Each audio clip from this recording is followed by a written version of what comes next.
कल्याणमस्तु में आप सभी का स्वागत है।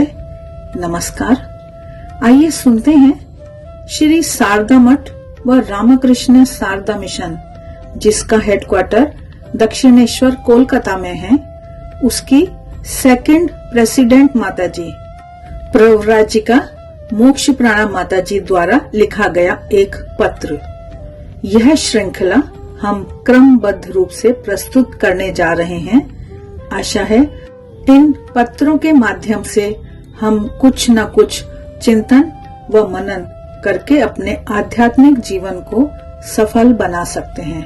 आइए सुनते हैं आज का पत्र। माताजी लिख रही हैं, श्री श्री रामकृष्ण शरणम। परम कल्याणिया, तुम लोग ठाकुर माँ के चरणों में स्वयं को समर्पित करने आए हो। उन्होंने कहा है, जितना पूरब की ओर बढ़ोगे पश्चिम उतना ही पीछे रह जाएगा। इसलिए उन्हें प्रेम करने के लिए आत्मसमर्पण करना पड़ता है। सर्वप्रथम यह दृष्टि रखनी होगी कि मैं प्रतिदिन जो कुछ भी कार्य करता हूँ उसके पीछे मेरा उद्देश्य क्या है। नाम, यश या औरों की प्रशंसा की आशा तो नहीं कर रहा। फिर औरों के साथ काम करते समय मेरा जो संपर्क हो रहा है उसमें क्रोध या हिंसा का भाव तो नहीं उत्पन्न हो रहा है। अर्थात अपने आप को झकझोर कर बारीकी से जांचो कि अहंकार, अभिमान जागृत तो नहीं हो रहे, दुख या क्षोभ मन में आ रहा है कि नहीं। माताजी आगे बता रही हैं कि कार्य का अर्थ है कर्म योग। पूजनीय स्वामी जी का कर्म योग भी तुम लोगों ने पढ़ा है।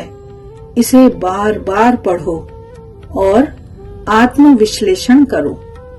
स्वयं को किसी प्रकार की छूट मत दो। दूसरों के दोष त्रुटियों को न देखकर केवल अपनी त्रुटियों पर ध्यान दो, तभी बच सकते हो। नहीं तो गंदे कीचड़ युक्त जल में गोते खाकर दम घुटने के अलावा और कुछ प्राप्त तो नहीं होगा, वरन रोते रोते ही जीवन कटेगा।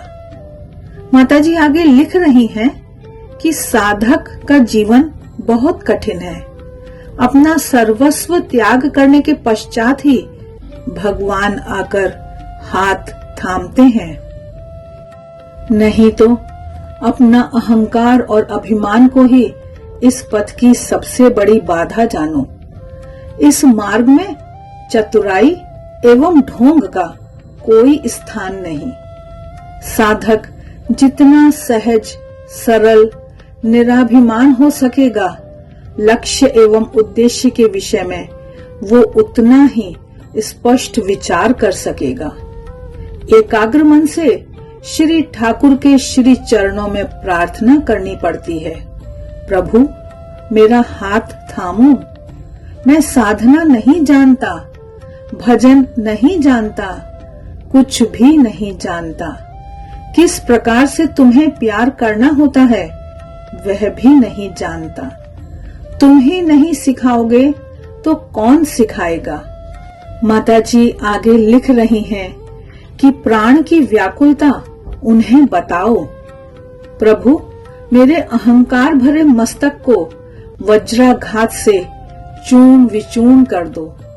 तुम्हें किस प्रकार से प्रेम करना होता है, कैसे बुलाना होता है, सिखा दो। मेरे हाथों को थामो। तुम ही मेरे एकमात्र अवलंबन हो। इन्हें निष्ठा पूर्वक अंतर मन से बोलना होगा। शुरू शुरू में यह असंभव सा लगेगा, दुख होगा, कष्ट होगा, अभिमान होगा, परंतु बाद में देखोगे कि परम शांति मिलेगी। सब तपन, जलन और यंत्रणा तो स्वयं में ही है। सारी समस्याएं तो अपने अहम को लेकर ही हैं। लड़ाई तो केवल अपने आप से ही है। शत्रु तो अपने ही भीतर है। बाहर शत्रु कहाँ है। अंत में माता जी लिख रही हैं कि मैं नहीं जानती, ये सब बातें शायद तुम्हें अच्छी ना लगें।